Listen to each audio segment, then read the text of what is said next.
ये खबर देखकर सुनकर शायद आप हैरान हो जाएंगे, क्योंकि वहां एक डॉक्टर पति ने अपनी ही डॉक्टर पत्नी की हत्या कर दी है। वैसे तो डॉक्टर को भगवान का दूसरा रूप माना जाता है। जब लोग मेडिकल की पढ़ाई करते हैं तो कहा जाता है कि वो इस पेशे में आकर लोगों की जान बचाएंगे। लेकिन अब आपको एक ऐसे डॉक्टर की कहानी सुना रहे हैं जिसने अपनी ही पत्नी को एनेस्थेसिया का ओवरडोज देकर उसकी हत्या कर दी। बेंगलुरु में 31 वर्ष के डॉक्टर महेंद्र रेड्डी ने अपनी 29 वर्ष की पत्नी डॉक्टर कृतिका रेड्डी की हत्या कर दी, और इसके लिए डॉक्टर महेंद्र रेड्डी ने पूरी योजना बनाई और अपनी मेडिकल की पढ़ाई का पूरा इस्तेमाल किया। डॉक्टर महेंद्र रेड्डी और डॉक्टर कृतिका रेड्डी की पिछले ही साल 26 मई को शादी हुई थी, और शादी के सिर्फ 10 महीने के बाद ही महेंद्र रेड्डी ने अपनी पत्नी कृतिका की हत्या का प्लान बना लिया।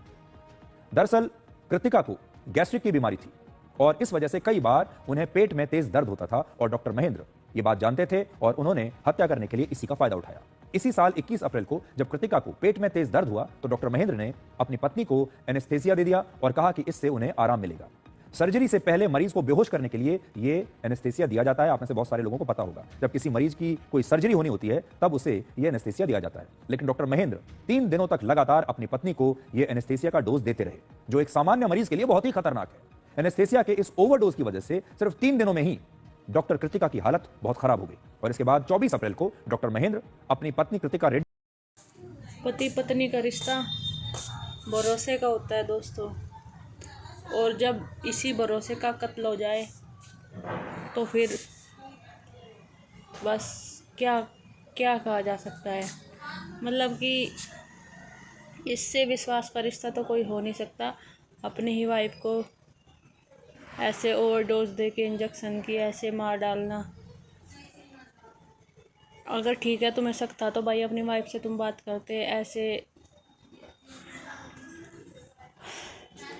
भाई ज़माना बहुत बुरा आ रहा है, किसी पर भरोसा करने का ज़माना रहा ही नहीं। मतलब कौन कब किसको मार दे कुछ अता पता नहीं है। रिश्ते तो विश्वास से ही चलते हैं, रिश्ते बिना विश्वास के थोड़े ना चलते हैं। और आज के दौर में, आज के टाइम में ये तो बिल्कुल नॉर्मल ही हो रखा है भाई। मर्डर, कत्ल, आपसी रिश्तों में कहीं अफेयर, कहीं एक्स्ट्रा मैरिटल अफेयर। अगर आपके पास कोई लॉयल पर्सन है, बंदा है, पार्टनर है, तो आप भाई बहुत खुशकिस्मत हो। को बेंगलुरु के एक हॉस्पिटल में बेहोशी की हालत में लेकर गए, जहां डॉक्टरों ने कृतिका रेड्डी को मृत घोषित कर दिया।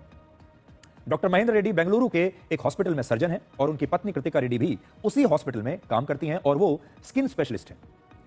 अब तक इस मामले में हत्या की 3 अलग अलग वजहें बताई गई हैं कि यह हत्या 10 महीने के अंदर ऐसा क्या हुआ जिसकी वजह से ये डॉक्टर अपनी पत्नी की हत्या करने पर तुल गया। पहला तो यह है कि शादी से पहले कृतिका के परिवार ने कृतिका की इस बीमारी की बात को छुपाया, जिससे लेकर महेंद्र नाराज था। दूसरा, डॉक्टर महेंद्र कृतिका के पिता से एक नया हॉस्पिटल बनाने के लिए पैसे मांग रहा था और पैसा न मिलने से वो कृतिका के परिवार से नाराज था। यानी एक प्रकार से आप समझ सकते हैं कि वो दहेज में एक हॉस्पिटल मांग रहा था ताकि वो अपना हॉस्पिटल बना सके। और तीसरा एंगल इसमें यह भी बताया जा रहा है कि हो सकता है कि इसमें एक एक्स्ट्रा मैरिटल अफेयर का भी कोई एंगल हो सकता है। हो सकता है डॉक्टर महेंद्र किसी और को पसंद करते थे। महेंद्र ने कृतिका के मर्डर को एक बीमारी से हुई मौत साबित करने की पूरी कोशिश की। महेंद्र ने पोस्टमार्टम न कराने की जिद की, लेकिन पुलिस ने इस पोस्टमार्टम को कराया और पोस्टमार्टम की रिपोर्ट से इस बात की पुष्टि नहीं हो सकी कि यह मर्डर है। कृतिका के पिता और बहन दोनों डॉक्टर हैं और उन दोनों को कृतिका की मौत पर काफी डाउट था, उन्हें संदेह हुआ। उन्होंने पुलिस में अननेचुरल डेथ का केस दर्ज करवाया और कृतिका के विसेरा की जांच की मांग की दोबारा से। इसके बाद पुलिस ने जब दोबारा से जांच की तो 14 अक्टूबर को एक नई रिपोर्ट सामने आई। कृतिका का जो जांच की गई उसमें कृतिका के शरीर के अंदर प्रोपोफोल नाम की एक दवा मिली, जिससे मरीजों को बेहोश किया जाता है, और पुलिस के मुताबिक एनेस्थेसिया के ओवरडोज से ही कृतिका की ये मौत हुई।